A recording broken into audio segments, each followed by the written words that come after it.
Today's Patreon shoutout goes to Z. Finally, Wizards have got their act together and have put backgrounds onto Magic Online, so able to play Wilson, Flaming Fist here, up against partners Akiri and Timna.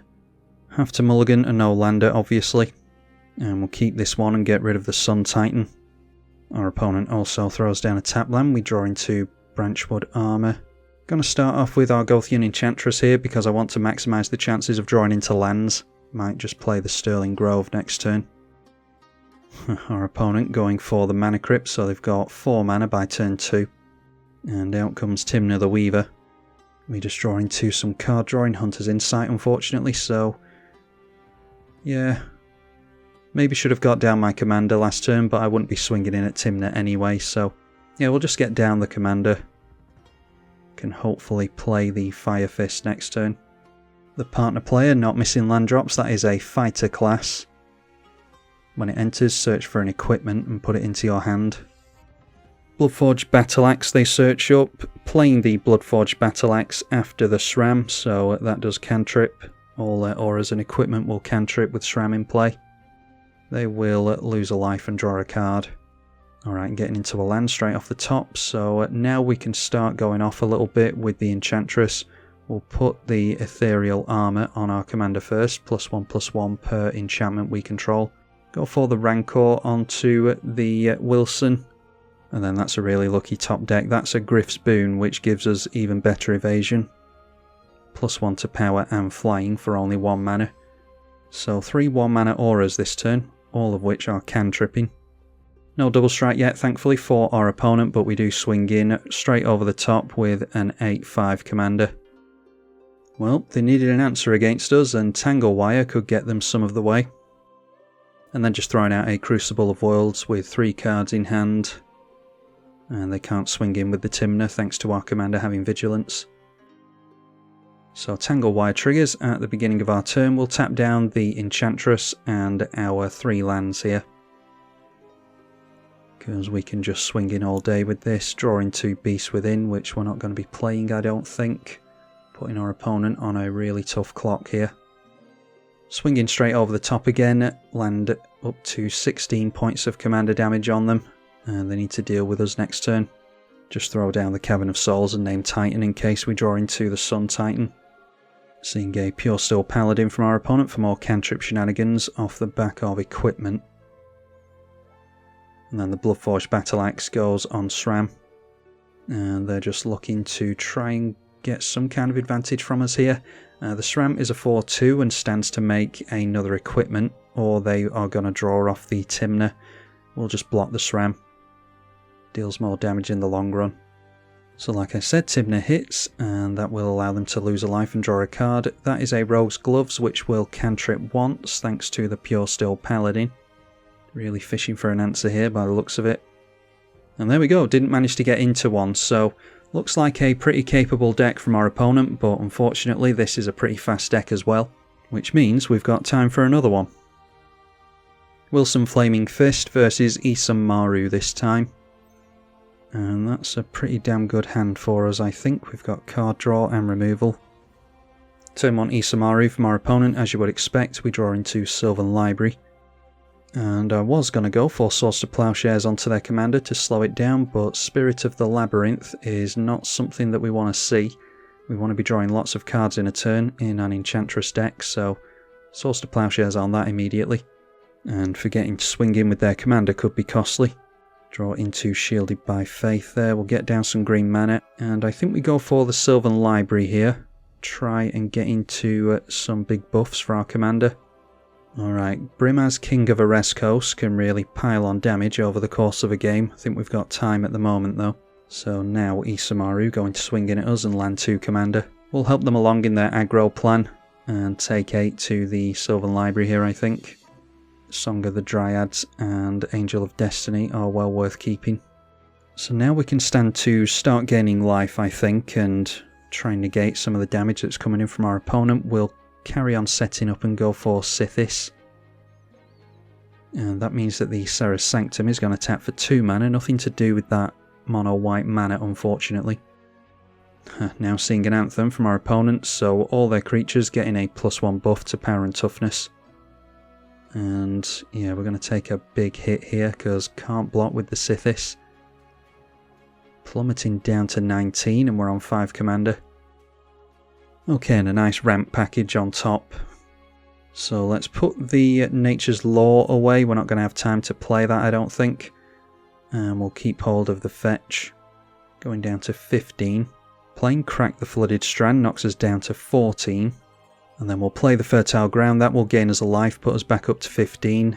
And it's going to ramp us a little bit. Which means we can tap our land for Celestia mana.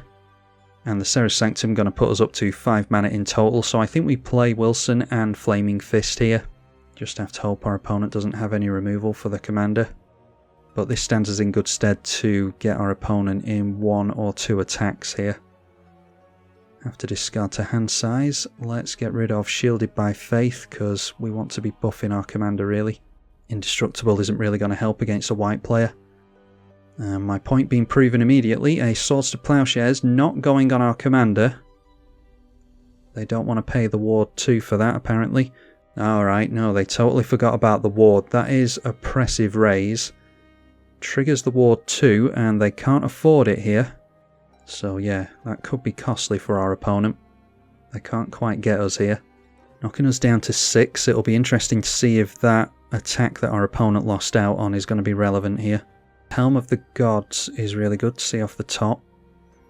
But can't afford to keep these cards now and I'd rather have the Darksteel Mutation I think. So yeah, we'll just keep Darksteel Mutation. Darksteel Mutation goes onto their commander.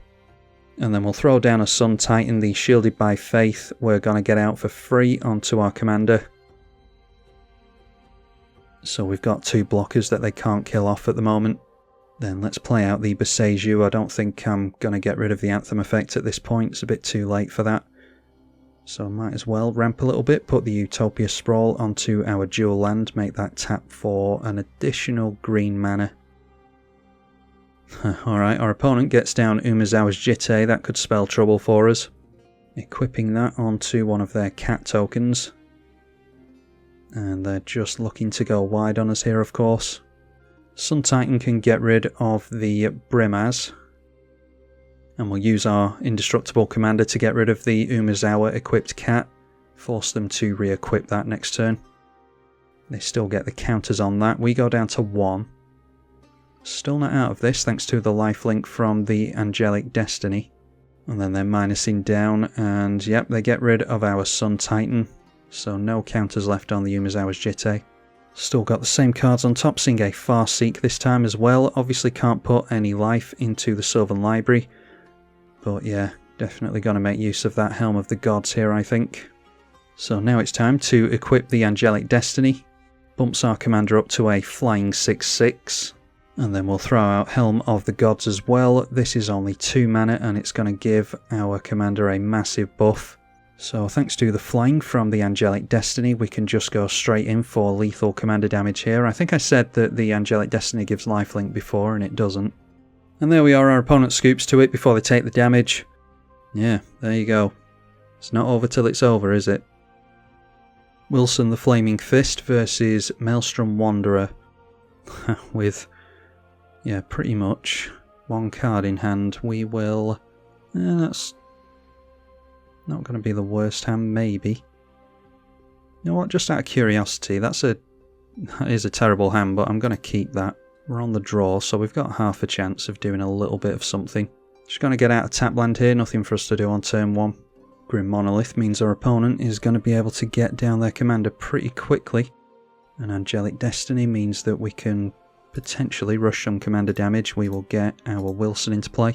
And it's a Cultivate from my opponent. Suppose I could have got down the Plains last turn and gone for Ancient Tomb into this on turn 3, but my intention is to get down Flaming Fist. But if they got down a blocker there, I might have wished I'd got the Angelic Destiny into play. Plus, it's more commander damage with that, so... yeah, regardless, we get down at the Flaming Fist. And then swing in at our opponent for 4 commander.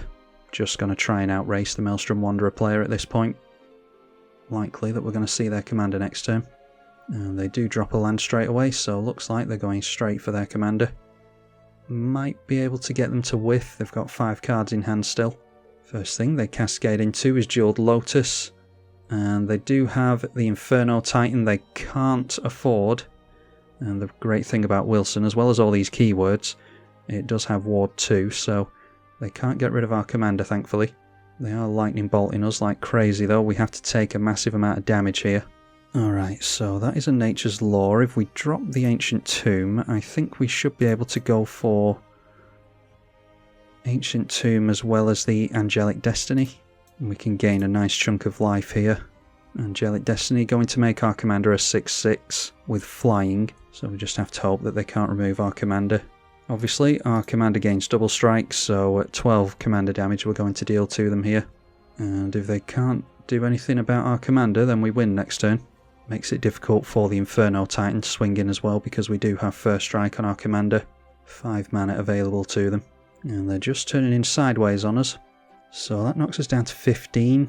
And they'll be able to fire breathe us to death, so we actually have to block here on the Inferno Titan, and if they can bounce the Angelic Destiny, then so be it. We lose either way. Alright, managing to get rid of their Inferno Titan. We end up at 8 life and 14 commander. Allowing us to untap. That is Cetizen Training. So we'll drop the Forest, get down the Cetizen Training, just in case we need to sneak some more damage through. And that does cantrip us as well, so we draw a card.